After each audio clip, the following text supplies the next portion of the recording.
안녕하세요. 대구부동산 스타트입니다. 3월 8일 1일 브리핑 해보도록 하겠습니다. 오늘자로 큰 낙폭을 보였던 아파트 버머 삼성 쉐르빌, 레미안 수성 50평형, 이편은 세상 버머, 월베 2차 아이파크, 대구역 센트럴자이. 일부 반등한 느낌도 들지만 여전히 낙폭이 크다는 것. 자, 이렇게 큰 하락의 흐름 속에서 부침이 있을 뿐이다. 이런 부분 계속 짚어드리고요. 제가 이 산적한 문제들 지금 많잖아요. 반도체, 뭐 홍콩, 중국 합치면 실질적으로 50%. 니 알아서 해라. 이런 분위기. 인플레이션 4.5%. 우리 이 정도로 체감하나요? 훨씬 더 늦게 체감되죠. 이자 부담 얼마나 커지고 있는지 아시죠? 쓸 돈이 없다. 일본처럼 저성장. 요거 하는 총재가 요 부분을 짚었기에 요거 다시 한번 읊어봅니다. 박승 하는 총재의 한 20분 정도 인터뷰한 내용이 유튜브에 있습니다. 수출 감소하고 있죠. 적자가 지금 심해지죠. 투자, 소비 모두 감소하고 있습니다. 반도체 불황의 골 깊다. 계속 말씀드리는 부분이죠. 1.6% 정도 할 거라고 GDP 성장률 예측하지만 여기에도 미치지 못할 거라는 이야기. 부동산 거품이 꺼지고 있는 중이다. 저성장이 10년 혹은 20년 장기화될 수도 있다. 일본처럼 될 수도 있다. 그 부분이죠. 중국의 역할이 달라졌다. IMF로부터 우리를 빠르게 이 수렁에서 건져냈던 것은 중국의 성장. 그 이후에 금융위기 때도 중국 덕을 많이 봤어요. 사실 더 이상 중국은 한국이 필요하지 않습니다. 그 덕분에 원자재, 철강, 화학, 시멘트, 조선 이 엄청난 수혜들을 입었잖아요.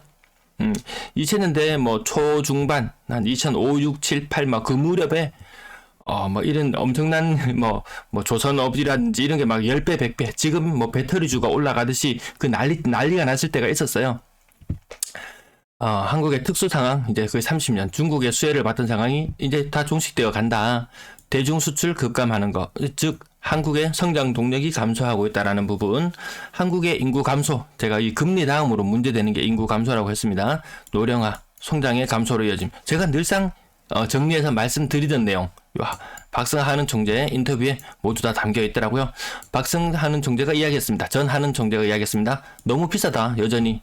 물가가 지난 몇십 년간 30배 가까이 오르는 거, 뭐 짜장면 값이 올랐고 뭐가 올랐고 안 오르는 게 없는데 집값이 오르는 게 당연하지라고 이야기를 했지만 따지고 보면 물가가 30배 오르는 동안 집값은 3,000배나 올랐다고 합니다. 한국의 GDP 대비 지금 이거 주택 가격들이 5배 정도라고 하는데요. 일본이 정점을 찍고 뭐 91년 이맘때 정점을 찍고 내려올 때 그때 GDP 대비 5.4배였대요. 부동산의 가치가. 하락은 중간도 못 왔다, 이런 진단을 내렸습니다. 이게 무섭습니다. 그래서 지금 이 떨어지는 와중에 지금 만약에 특례보금자리론 이 효과가 끝나고 난다면 어떻게 될까라고 물었을 때 제 고개를 갸우갸우 흔들 수밖에 없는 상황인 거죠. 바닥을 치고 나면 재폭등, 과거에는 있었어요. 이 학습효과, 이 경험치에 의한 투자, 지금도 많이 여기에 의존하고 있습니다. 근데 이렇게 예측합니다. 바닥을 기는 현상이 있을 것이다. 장기 안정세로 갈 것이다. 일본을 답습한다. 그래서 제가 우리는 일본을 닮아가는가라는 책을 수차례 언급하고 제가 그 책을 한 10번 이상 읽고 있지 싶어요. 한 달에 한 번씩 돌아가면서 다시 보고 있습니다. 그리고 현재의 경제 상황과 같이 견주어 봤을 때 그 시간이 가면 갈수록 작년에 읽었을 때, 재작년에 읽었을 때 해가 갈수록 느낌이 다릅니다. 점점 일본을 더 닮아가는 듯합니다. 자, 거래량 맥시멈 1,600건까지 바라보고 있는 모습. 자, 대구 매도 물량 요거 보면 오늘 방송 다 봤다고 해도 될 정도일 겁니다. 자, 1월 30일 특례 보금자리론 본격적으로 도입되는 무렵이었어요.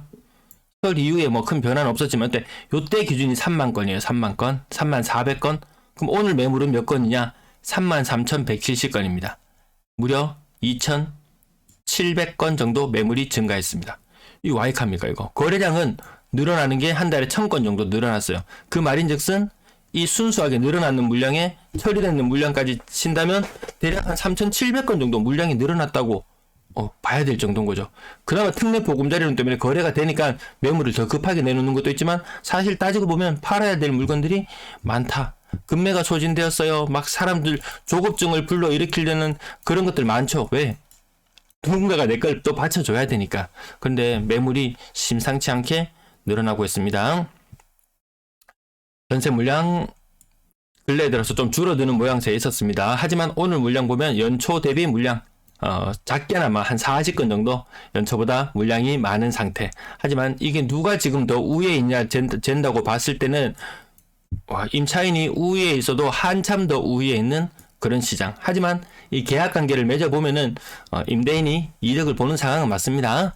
월세 물량 7,500건에서 8,400건 정도 수준으로 한 900건 정도 늘어났습니다. 10% 이상 늘어나 있습니다. 월세 물량도 많이 늘어나고 있어요. 전체 임대 물량은 22,200건, 2만 건이 훌쩍 넘어 있는 상태. 전체 임대 물량 이거 아시잖아요. 이때 한창 적었을 때 한 3,000건, 대구에 3,000건 있던 시절이 있었어요. 그때 엄청난 멸실로 여기 살던 사람들 다 나가고 집들 뭐 전세금 월세금 막 찾아서 들어가기에 급급하던 시절이 있었다면 지금 부수는 데 없죠. 멸실 없어요. 거래량 88건, 여전히 많은 거래량, 맥시멈 1600건까지 바라본다는 거래량이 지금 어느덧 1300건 수준까지 올라와 있습니다. 1300건, 지난달에 2배 정도면 거의 1800건까지 갈지도 야 모르겠다. 정말 무섭다. 특례 보금자리론 정말 무섭다. 두산 리버더제네스 77평형 고점 대비 10%. 요런 거 보면요. 좀 대구가 좀 안타까워 보이기는 해요. 한 5년 6년 전에도 요 가격이랑 비슷했어요.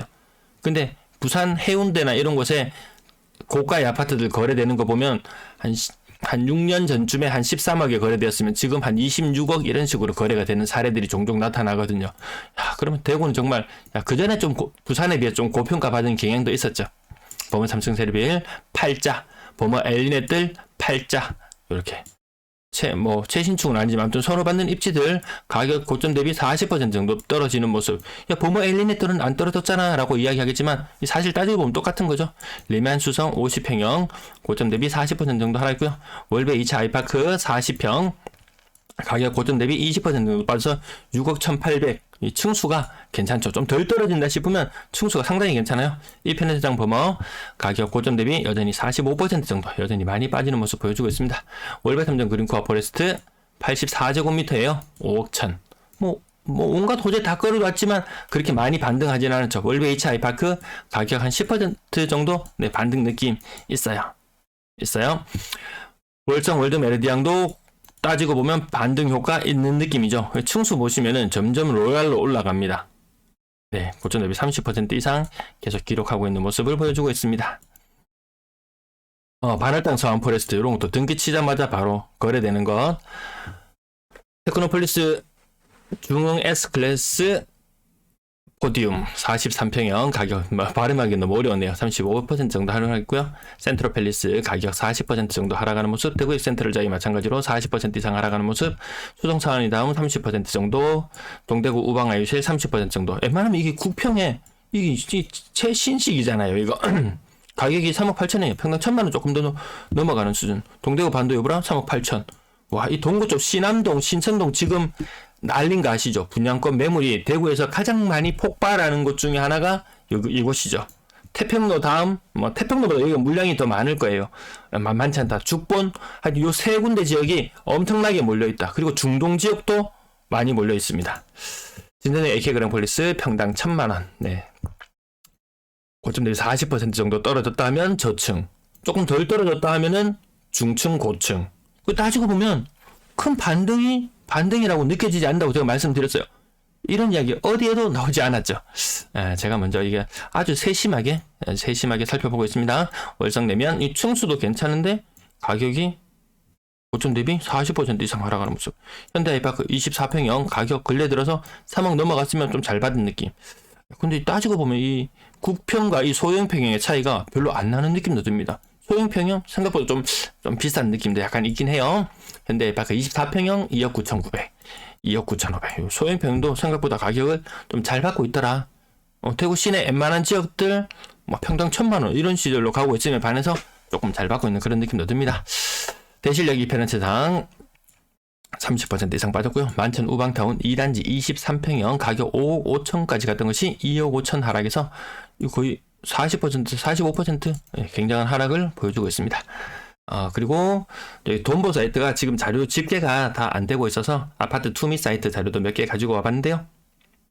6억 5천까지 갔던 것이 3억 7천. 대구역 센터를 자의 모습이에요. 안심역 고롱알채 5억 2천까지 갔던 것이 3억 7천. 복현 아이파크 요거 21년식 아파트라서 고점을 제대로 찍어보지 못했는데 한 29평형 되는 곳이 3억 6천. 수레프, 수성 레이크 푸르지오 요 신고가 한 개, 39층입니다. 39층 신고가 한 개 나타나기도 했습니다.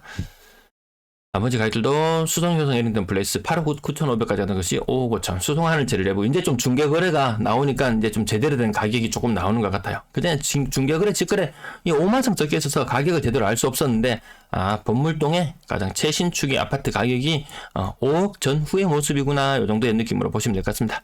월배 아이파크 뭐 4자 후반을 찍었니, 뭐 5자를 찍었니, 온갖 말들이 다 병행하고 있어요. 뭐 이 거래 가격이 나올지도 모르겠지만 이렇게 사는 사람은 생각보다 굉장히 비싸게 사는 걸 수도 있겠다라는 느낌. 건당 거래대금은 3억 3천, 부산은 3억 7천만 원 정도 수준이고요. 거래량 2,000건에 육박하는 거래량이 나올지도 모르겠어요. 3억 미만 비중 굉장히 높아지고 있는 모습, 반등하는 모습을 오랜만에 보여줍니다. 그러면 뭔가 또 다른 흐름이 나타난다는 거겠죠. 6억 이상 비중도 많이 높아져 있는 상태입니다. 7% 정도 수준, 부산은 17% 정도 수준까지 올라가 있어요. 분양권 거래량 가격 살펴보시면 청라 헬스자이 5억 5천, 반월당 서안 포레스트 5억, 이 한동에 한때 이 10억까지 간다고 했던 그런 곳들, 10억 가긴 갔네요. 두 채, 이 두 채 합치면 거의 10억 느낌이 나는 정도입니다. 4억 5천 선에서도 거래가 되기도 하고, 생각보다 정말 힘을 못 받는구나. 최근에 분양을 앞둔 곳이나 이런 곳에 비하면 또 가격이 싸거든요. 아참, 만촌 자이른에 분양가가 나왔죠. 분양가가 할인된 분양가. 이때까지 본 적 없는 기존 분양자들에게도 할인 혜택을 준다. 왜? 기존 분양자들이 별로 안 됐거든요. 요거 좀 손해봐도 상관없을 정도. 만약에 저기 한 50% 정도 분양이 성공한 상태였다면 이 기존 사람들한테 할인 혜택 주기 힘들었겠죠. 아무튼 가격 10억이 조금 안 되는 상태로 나와 있는 모습. 그 주변의 가격 8억, 9억 이 정도 하나요? 아마 눈여겨보는 사람들이 있었으면은 그래도 좀 그전에 너무 비싸다는 느낌이었는데, 근데 그게 어떻게 할인이 가능하죠? 전세 거래량 2월달 거래량 양호, 초록불 지금 들어와 있는 상태입니다. 자, 그래도 빌리브 버머 가격 5억 3천, 전세 가격. 캣츠 골드파크 5단지 129제곱미터, 요거 한 50평 정도 되나요? 가격 5억. 빌리브 버머 가격, 전세 가격 5억. 요런 것들 생각해보면, 성당동 더샵, 네가 여기 끼기에는 좀 애매하지. 요런 느낌이죠. 4억 5천 천이거든요. 4억 5천 100이에요. 기존에 5억이었어요. 요거는 뭔가 이면 또 그런 게 있겠죠. 나머지 가격들도 이편의시장 보면 오늘 매매 가격 5억 몇 천까지 떨어져 있는 모습 보면, 전세 가격 요 정도면 다시 금리 오르면 또 무섭습니다. 간밤에 난리 났었죠. 간밤에 뒤집어졌습니다. 갑자기 환율이 치솟길래 이게 무슨 일인고 싶어가지고 봤더니만 파월 그 양반이 다음 달에 이 빅스텝을 밟을지도 모르겠다라는 이야기를 했습니다. 0.5% 맞죠. 50 베이시스 포인트. 네. 이러면 타격 크거든요. 우리도 금리 4월 달에 잽싸게 따라 올릴 수밖에 없는 그런 모습. 네, 전세 비중이 높아지다가 금리가 올라가면 다시 전세 비중은 낮아질 걸로 보여집니다. 평균 전세 가격은 지금 서서히 떨어지고 있어요. 떨어지고 있고요. 전세 거래량 3억 미만 비중은 높아지고 있고, 4억 이상 거래량 맨날 똑같은 흐름이죠. 네, 월세 거래량 양호한 흐름. 막판은 좀 빨리 끝내는 게 낫겠죠. 네, 평균 월세 보증금은 아직까지 눈여겨볼 건 없는데 임대 거래 자체가 지금 좀 양호한 모습을 나타내고 있습니다. 네, 시청 감사합니다.